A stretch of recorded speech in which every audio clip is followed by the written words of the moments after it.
Hello everyone, I am doctor Sandeep Patel, founder and CEO at Docthub. आज का topic है scam of MBBS seats. तो जो भी स्टूडेंट्स नीट की 2023 की प्रिपरेशन कर रहे हैं, 12th साइंस के बाद वो एमबीबीएस में एडमिशन लेना चाहते हैं, ये वीडियो उनके लिए है। खास देखिए, क्योंकि जब भी आपको मैनेजमेंट सीट में एडमिशन की बात आती है तब बहुत सारे ऐसे एजेंट या फ्रॉड जो आपको ऐसा दिलासा देते हैं कि एमबीबीएस में प्राइवेट कॉलेजेस में आपका लेटरल एंट्री करवा के एडमिशन करवा देंगे और उसमें फ्रॉड होता है। रिसेंटली एक फ्रॉड टाइम्स ऑफ इंडिया में न्यूज़ में हमने रिसेंटली एक न्यूज़ में देखा। रिसेंटली ऐसा ही एक केस हुआ है स्टूडेंट के साथ, जिसको हम रेफरेंस लेके ये वीडियो बना रहे हैं ताकि हर वो स्टूडेंट जो अपीयर हो रहे हैं उनको सारी चीज़ें पता हो। और इस चीज़ को समझने के लिए हमने 4 फेज़ में पूरा डिस्कशन डिवाइड किया है। फेज़ 1 में हम देखेंगे हिस्ट्री ऑफ मेडिकल एडमिशन कैसे है इंडिया में और आज की डेट में क्या इसका प्रोसेस है। फेज़ 2 में एमसीसी जो मेडिकल काउंसलिंग कमेटी है, जो उसका क्या एडमिशन का काउंसलिंग का प्रोसेस है, ये दो समझने के बाद हम थर्ड फेज में जानेंगे कि क्या था वो स्कैम जो रिसेंटली अभी पब्लिश हुआ है न्यूज़ में। और फोर्थ, अगर आपको एमबीबीएस में मैनेजमेंट कोटा में एडमिशन लेना है कहीं पे भी, तो क्या चीज़ें आपको परस्यू करनी चाहिए, कैसे आप उसमें एडमिशन ले सकते हैं, वो पूरा डिटेल हम फेज़ 4 में समझेंगे। सो फेज़ 1 मेडिकल एडमिशन में हिस्ट्री क्या है अब तक।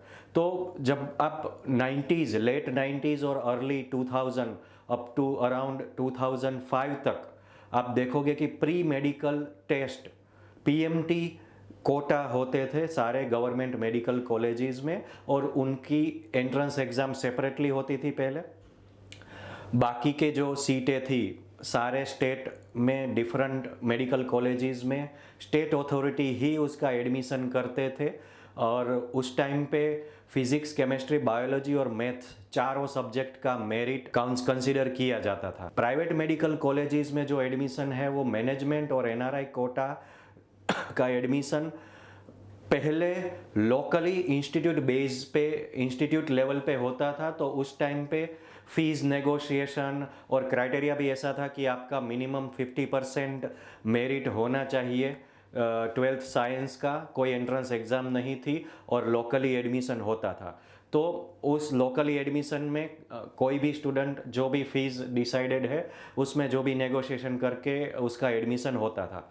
नीट एग्ज़ाम इंट्रोड्यूस हुई है पिछले कुछ 10-12 साल से ये सिस्टम चल रहा है, जहाँ पे उस टाइम पे नीट इंट्रोड्यूस करने का गवर्नमेंट का एक ही मोटिव था कि पहले जो बायस्ड प्रोसेस थी कि हर स्टेट में डिफरेंट एडमिशन प्रोसेस, रूल्स वगैरह, उसको एक सेंट्रलाइज्ड प्रोसेस कंसिडर करने के लिए उन्होंने नीट एग्ज़ाम इंट्रोड्यूस किया।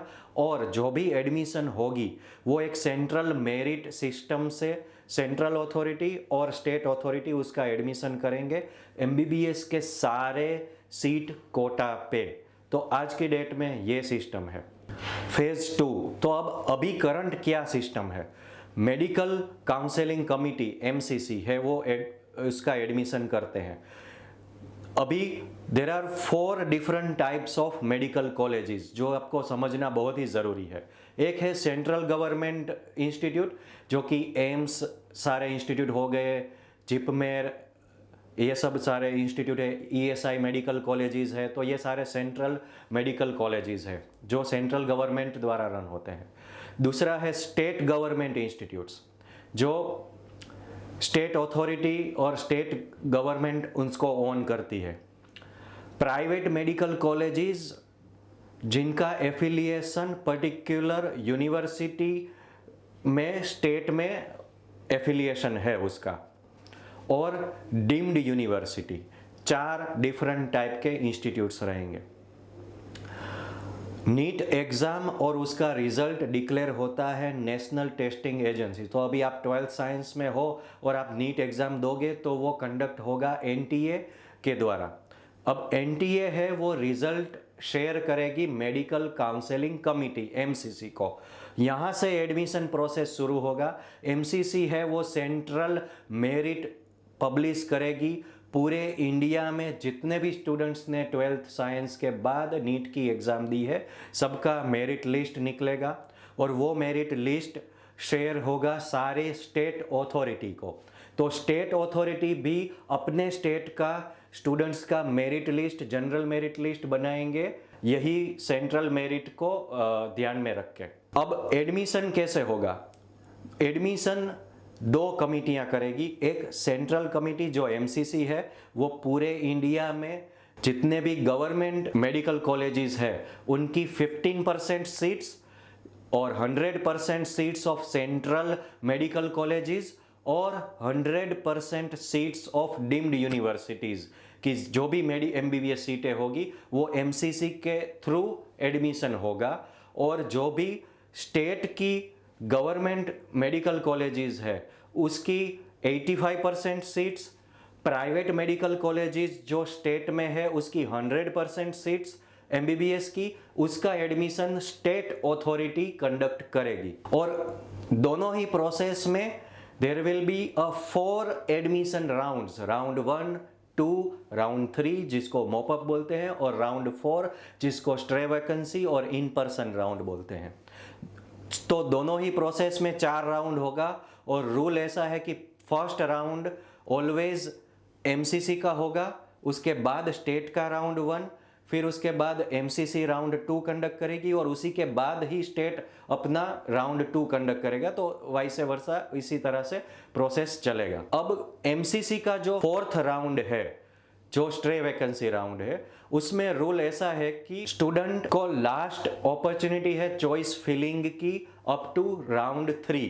तो जब भी स्टूडेंट या तो स्टेट में या तो एमसीसी में अपीयर होंगे राउंड 3 में, उस टाइम पे लास्ट आप चॉइस फिलिंग करोगे। जितनी भी चॉइसेस आपको अवेलेबल सीट्स की भरनी है वो भर सकते हो। तो राउंड 3 और 4th के लिए एक ही विंडो से आपको चॉइस फिलिंग कर देनी है, ताकि 4th राउंड में डीम्ड यूनिवर्सिटी की जो भी रिमेनिंग सीट्स है मैनेजमेंट कोटा की, वो सारी डीम्ड यूनिवर्सिटी के इंस्टीट्यूट लेवल पे फिलअप होगी, पर उसका जो कैंडिडेट्स का लिस्ट है वो एमसीसी शेयर करेगी सारे डीम्ड यूनिवर्सिटी को उनके पर्टिकुलर इंस्टीट्यूट के लिए। तो फॉर एग्जांपल अगर राउंड 3 में मैंने जितनी भी चॉइसेस भरी है कि मुझे डीम्ड यूनिवर्सिटी के मैनेजमेंट कोटा में ये 10 इंस्टीट्यूट में चाहिए और राउंड 3 के एंड में अगर मुझे कोई भी सीट अलॉट नहीं हुई, तो राउंड 4th के लिए उस 10 इंस्टीट्यूट में मैं इन पर्सन जा सकता हूँ। उसके अलावा 11th इंस्टीट्यूट में मैं 4th राउंड में नए से फ्रेशली अप्लाई नहीं कर सकता।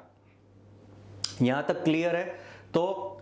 तो ये हो गया एमसीसी का 4th राउंड, जहाँ पे आपको एमबीबीएस के मैनेजमेंट कोटा में डीम्ड यूनिवर्सिटी में एडमिशन इस राउंड के थ्रू लास्ट तक मिल सकता है। स्टेट का कॉमन रूल्स है कि सपोज आप गुजरात के स्टूडेंट हो और आपको कर्नाटका में मैनेजमेंट कोटा में या प्राइवेट मेडिकल कॉलेजेस में अपीयर होना है तो आप हो सकते हो, पर मैंडेटरी है ऑनलाइन रजिस्ट्रेशन आपका कर्नाटका में होना जरूरी है। दूसरा, फर्स्ट प्रायोरिटी कर्नाटका के लोकल स्टूडेंट्स को मिलेगी, उसी के बाद आपको आउटसाइड ऑफ स्टेट स्टूडेंट्स जो भी है वो अपीयर हो सकते हैं। थर्ड, जो भी 4th राउंड होगा वो इन पर्सन अलॉटमेंट होगा एट इंस्टीट्यूट थ्रू अनाउंसमेंट। तो कोई भी institute lateral entry, backdoor entry किसी भी स्टूडेंट्स को नहीं दे सकते। ये क्लियर कट है। कोई भी काउंसलिंग में, या तो एमसीसी हो या स्टेट काउंसलिंग हो, कहीं पे भी लेटरल एंट्री नहीं हो सकती। वो अनाउंसमेंट करना ज़रूरी है इंस्टीट्यूट को भी, और एडमिशन मेरिट के बेसिस पे ही होगा।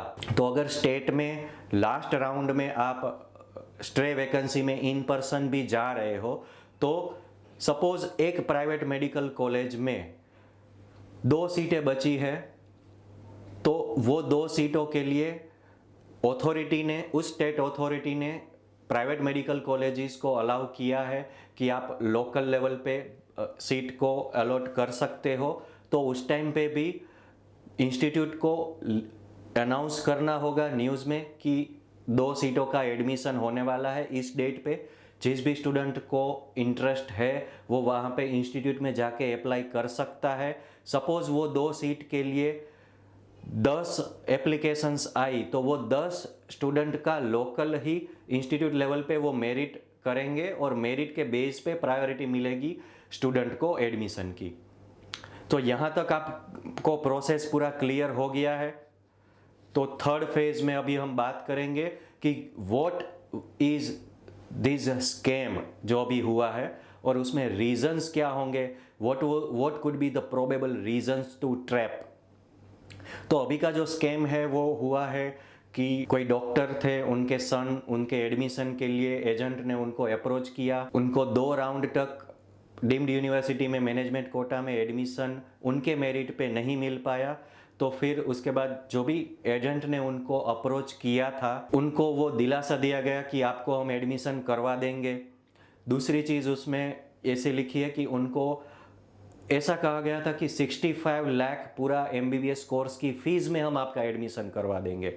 ये भी एक ट्रैप है, क्योंकि अगर ऑफिशियली उस MBBS सीट की total fees on an average अगर आप किसी भी इंस्टीट्यूट में देखोगे तो 20 लाख से 25 लाख पर ईयर की फीस अगर आप गिनते हो तो मिनिमम 90 लाख टू 1 करोड़ पूरे MBBS कोर्स की फ़ी होती है। तो अगर कोई आपको ऐसा बोल रहा है कि हम आपको 65 लाख या 75 लाख में पूरे MBBS कोर्स में एडमिशन करवा देंगे, दैट मीन्स वो आपको वहाँ पे you need to be very careful aware, क्योंकि कोई भी ऐसा इंस्टीट्यूट इतना डिस्काउंट नहीं दे सकते, इतना फीस में डिस्काउंट पॉसिबल ही नहीं है इंस्टीट्यूट लेवल पे।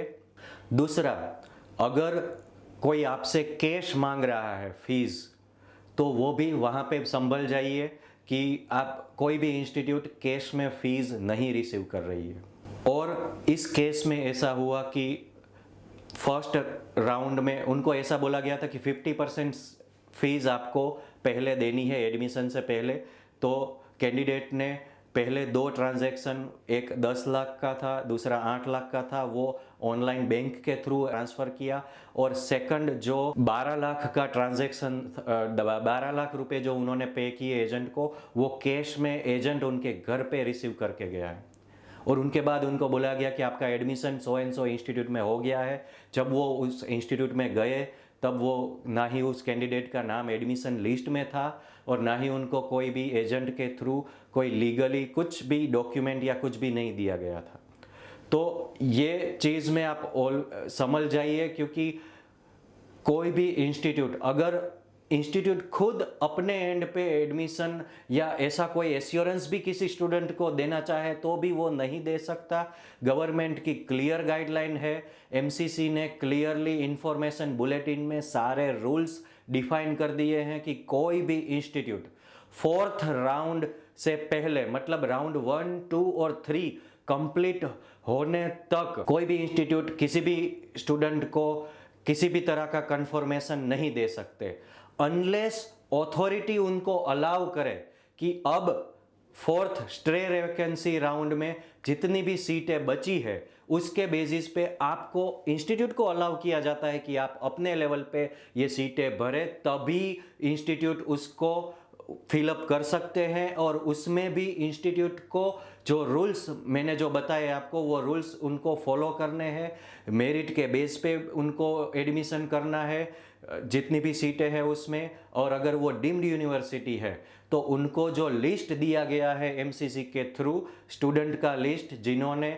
3rd राउंड में उनके इंस्टीट्यूट में MBBS में अप्लाई किया था पर सीट अलॉट नहीं हुई, उसी कैंडिडेट को पहले प्रायोरिटी देनी होगी इन पर्सन 4th राउंड में। तो अगर हम रीजंस की बात करें कि क्यों हम इस चीज़ों में फंस जाते हैं, पेरेंट्स है वो इसकी क्यों इन एजेंट या कोई ऐसे फ्रॉड के बातों में आ जाते हैं, तो हमने जो रीज़न फाइंड किए उसमें 5 ऐसे रीज़न है जिसमें आप फंस जाते हैं। जैसे कि एक है ओल्ड परसेप्शन, इन पेरेंट्स माइंड।